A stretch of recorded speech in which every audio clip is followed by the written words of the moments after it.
They say only legends know the secret of the squatty bar, a relic from the dawn of weightlifting whose wisdom is hidden beneath its archaic design. And so it was that Jake, a man blessed with neither godly nor even particularly impressive strength, found himself inexplicably in possession of this mystical bar. It all started at the gym. As the sun dipped below the horizon, casting long shadows across the weight floor, the gym came alive with the usual motley crew of warriors seeking to sculpt their bodies and pump their biceps.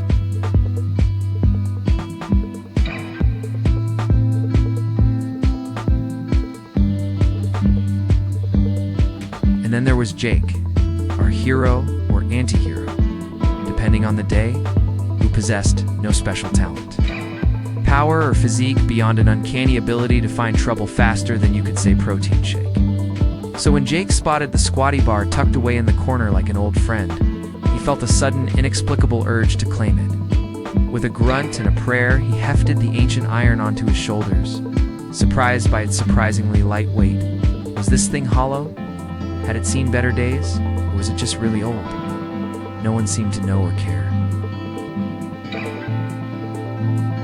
She marched over to the twins, jabbering furiously and brandishing a clipboard like a weapon.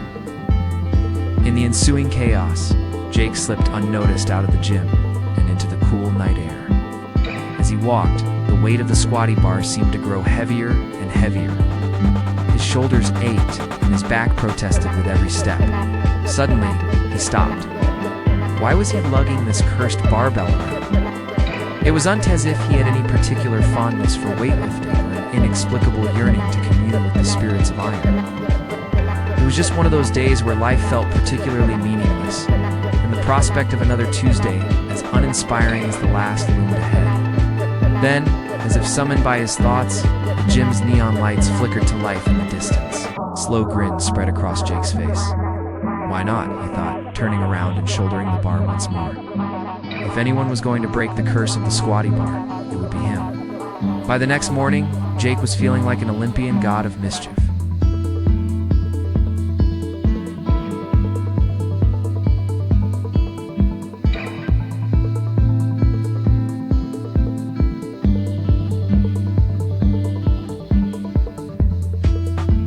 As the minutes ticked by, the problem seemed as insoluble as the universe itself. That's when Jake's gaze fell upon the unopened mail sitting on his kitchen counter. One particularly bulky envelope caught his eye. Could it be? Had fate delivered a solution to his squatty bar dilemma in the form of a handyman willing to haul it away?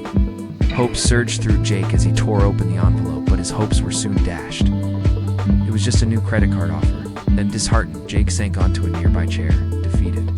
So it was that Jake found himself standing in front of a crowd of eager young fitness enthusiasts attempting to explain the complexities of the squatty bar while maintaining a straight face. To his surprise, the squatty bar became an immediate sensation. Every gym rat in attendance wanted a turn to try their luck taming the beast. First up was the Greek god of gains himself. He approached the bar with the confidence of a man who had clearly never read Homer. Sure enough, the bar rose effortlessly under his superhuman strength.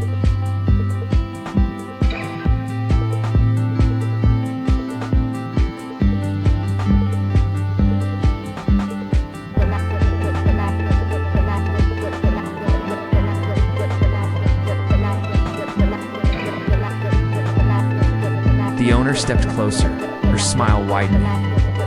The squatty bar chooses its master based on a complex algorithm involving body fat percentage, shoe size, and the amount of trouble it can cause. She gestured to the assembled throng. These people, they're all your competition.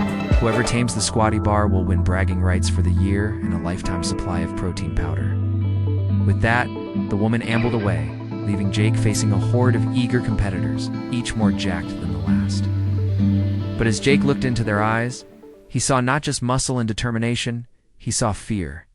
They were afraid of the squatty bar, its unpredictable nature, its iron will. But Jake wasn't afraid.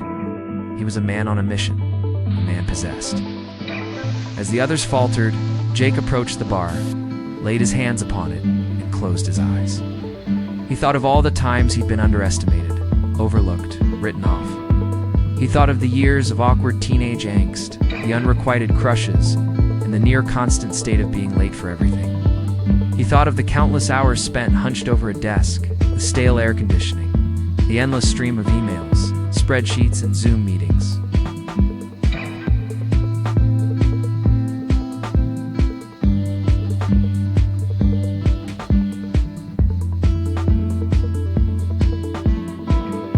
Finally, as the last echo of the clang faded away, Jake lowered the bar to his chest, a triumphant smile spreading across his face. In that moment, he knew he had not just won a lifetime supply of protein powder, he had won something far more valuable. A deeper understanding of himself, his strength, and his unwavering spirit. The others, snapping out of their awe, erupted into applause, their earlier envy transformed into grudging admiration. Even Barry White, whose face had been stuck in a perpetual state of confusion since his entry into the gym. Next victim, Jake moved on. His next mark was a woman doing bicep curls, her face screwed up with effort as she strained to lift the weights. "You're strong," he said, "but your elbows are leaking energy." She paused, mid-curl, and stared at him. He nodded gravely. "Yep, wrap them in resistance bands. Traps the power." She blinked, then set the weights down and slowly began to walk toward the band rack. As she shuffled past him, she muttered something about new techniques. "And next time, bring in earplugs." Jake beamed. He'd gotten another solid prank in. This was going great. All that was left was to find someone to distract Mia so he could get away with his prize. A giant chocolate chip cookie from the front desk. Easy peasy. Looked around for anyone who might be able to help him with his heist. His eyes landed on a young man struggling to bench press the weight he was trying to lift. The guy had his entire body weight on the bar and his form was atrocious. Perfect. Jake strode over, clapped him on the shoulder and boomed, "Hey there, champ. Need some pointers?" The guy jumped, nearly dropping the bar. "Oh, sure." Jake stepped closer, peering closely at his form. "You've got a lot of work to do. Start with holding the bar like you're cradling a baby hedgehog." The guy frowned. "A what?" Jake held up both hands, palms out, fingers curled inward. Gentle but firm, he explained patiently. The guy stared at his hands, then back at Jake. Okay." Before Jake could do any more damage, a familiar voice rang out. "What's going on here? Are we playing charades now?" The two men whipped around to see Mia striding toward them. Her expression was stormy and her arms were crossed, which meant only one thing. She was trouble.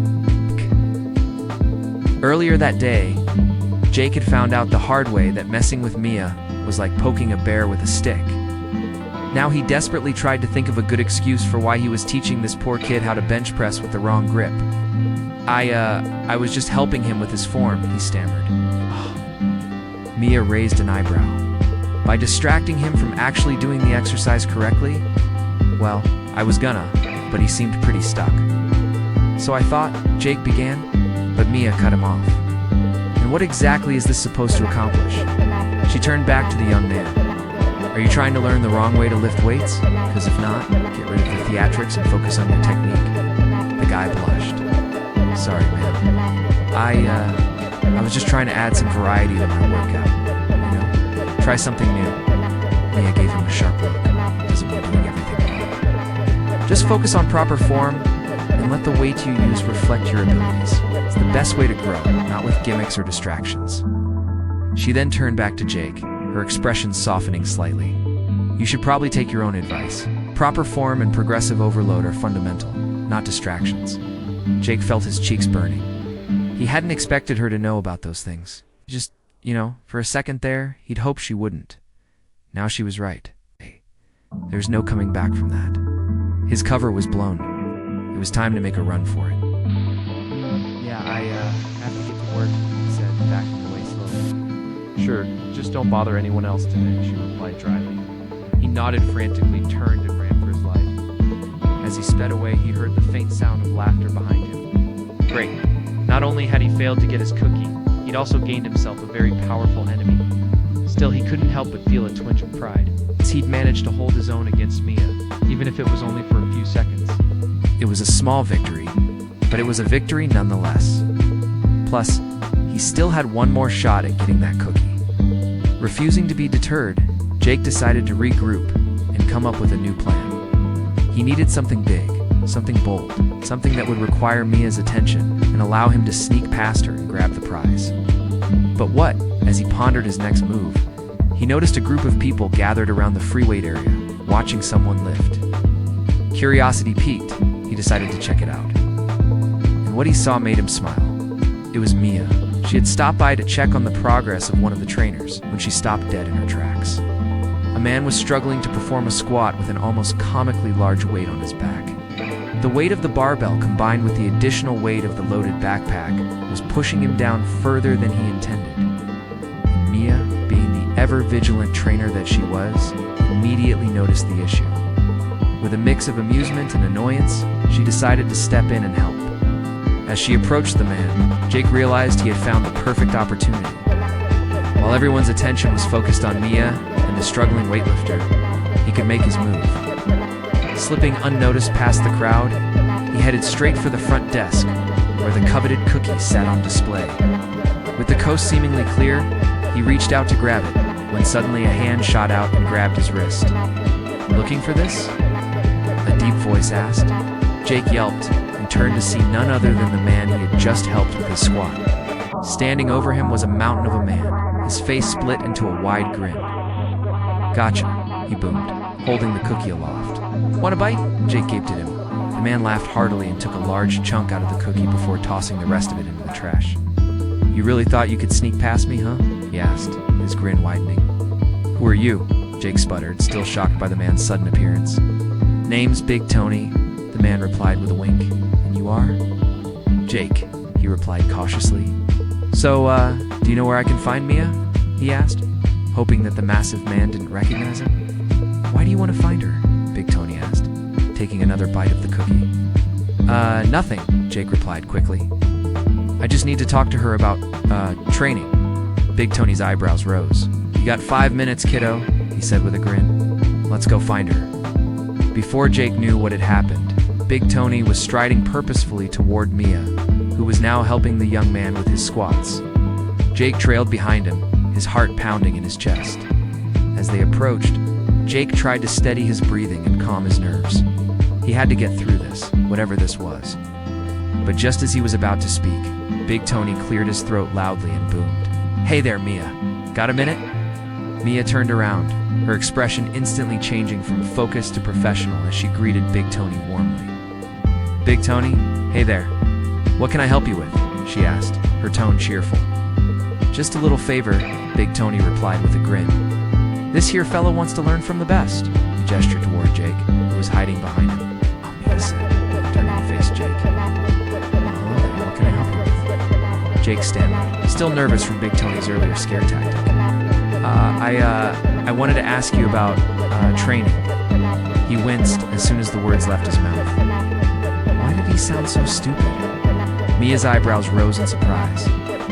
"Training," she echoed, tilting her head. "Well, that's quite vague, isn't it?" Jake swallowed hard. "Right. Sorry, I wanted to know if you could, train me." The words tumbled out of his mouth in a rush, and Mia said again, this time with a hint of amusement in her voice. "Well, I do offer personal training sessions, but they're usually booked well in advance. Are you sure you'd like to book a session?" Jake nodded vigorously. Yes, of course. "Whenever you're available, I am too," he replied, relieved that Mia hadn't picked up on his ruse. "Well, that's certainly enthusiastic," Mia said with a smile. "How about tomorrow at 8 a.m.? We can start there." "Perfect," Jake replied, feeling a surge of triumph. He had successfully fooled her. Operation Cookie was back on track. As he turned to leave, he heard Mia say something that made him freeze in his tracks. "Big Tony, you'll be joining us for that session as well, right?" she said with a playful smile. "Oh," Jake said, his heart sinking as he turned to see Big Tony grinning back at him. "You got it, kiddo," Big Tony replied with a wink. "You're gonna love this session." And with that, Jake knew that his chances of getting the cookie were officially toast. He was stuck training with Mia and Big Tony. What could possibly go wrong? Here's a secret about me. I used to be pretty bad at my job. In fact, there was this one time when I gave somebody an exercise prescription that ended up hurting them. So let's talk about what not to do. Because today we're covering how to handle difficult clients. Some people will treat their personal training like a teacher, like they're going to school and you're the teacher. They want to know why you're making them do things. Some people are going to treat you like a servant. Some people are going to treat you like their entertainment. Most importantly, all of these clients have one thing in common. They all pay your bills. So you need to learn how to handle all these situations. The worst thing you can do is nothing. So you signed up to be a personal trainer because you wanted to make a difference in people's lives. But here's a reality check. Those people don't care about your qualifications. All they care about is themselves. That's why they hired you. You're a means to an end. So you need to remember that your primary goal is to help them accomplish their goals. So yes, you might have to eat a little bit of humble pie every now and then. Yes, you might have to take a joke every once in a while. If it's not hurting anybody, it's probably fine. But if it is, it's not fine. And you need to address it. When we started our fitness center, I was so excited. This is my dream. I get to help people. I get to change lives. And then reality hit. People showed up with all kinds of attitudes. A lot of them weren't very nice. Some of them were super cool. But some of them had this attitude like they read the star of the movie and everybody else is there to support them. But I learned something really important. They may be the star of their own movie, but in the movie I'm directing, they're just another supporting cast member. One client even went as far as saying to me, "You wouldn't be in business without me. Why don't you listen to me?" Now, in that moment, I could have gotten really angry, especially since I was new and I needed the money. But I chose to take the high road and respond in a positive manner. I said, "Listen, I really appreciate you coming to train with me. It's really helped me grow my business, and I want to help you reach your goals. But I'm also really passionate about what I do, and I think we LL work really well together if we both bring our best selves to every session." How does that sound? So the rest was history. That client became one of my favorites. And the reason why is because I didn't take their negativity personally. You see, when someone is acting out or being difficult, they're usually projecting something about themselves, something that they're insecure about, something that they're afraid of. Maybe they just had a bad day at work. Whatever it is, it's not about you, so don't take it personally. So what should you do? First off, try to understand where they're coming from. Are they a jerk? Okay, then it's probably not worth your time to try to fix them. Just stay professional, finish your sessions, and move on. If you can get a vibe that they read just having a bad day, or maybe they read feeling a little insecure about something, it might help to have a conversation with them. The key is to be empathetic. Put yourself in their shoes. Try to see the world from their perspective. For example, they may be frustrated because they thought you were supposed to do something for them, but you didn't do it. Or maybe they did something that they didn't want to do. Or maybe they came to the gym expecting to look like Chris Hemsworth after only 2 weeks of training. So what do? Well, you have a conversation. This is why communication skills are so important as a personal trainer.